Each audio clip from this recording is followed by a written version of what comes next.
How to set up hotkeys on your Garmin Forerunner 265. Welcome to another Forerunner 265 tutorial video. In this video, I'm going to show you how to set up hotkeys on your Forerunner 265. Hotkeys allow you to access different features on your watch by simply holding down a button or a combination of buttons. So for me, I use that a couple different ways to access the flashlight very quickly.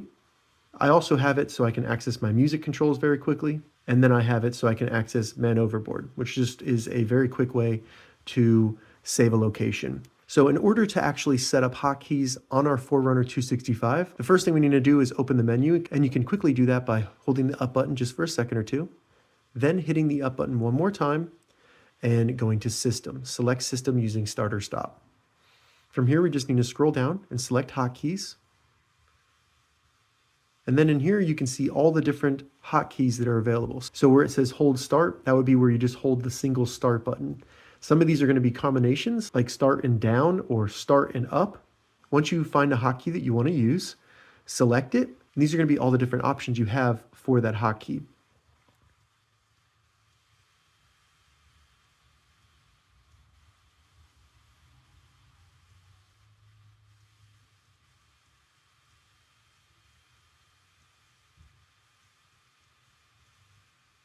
All right, so for this one, I'm going to set up timer so I can quickly get to the timers on my watch if I just hold the light and the back button.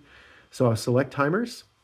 Now when I hold the light and the back button, timer will come up. I can set it up and get it going very quickly if I need to time something like that. All right, so that's how you set up hotkeys on your Forerunner 265. If you have any questions about this, leave a comment below. I'll get back to you as soon as I can. If you'd like to see more Forerunner 265 tips and tutorials, check the links in the description. If this video helped you, please consider giving it a like and also subscribing to my channel, Smartwatch Tutorials. Thank you so much for watching.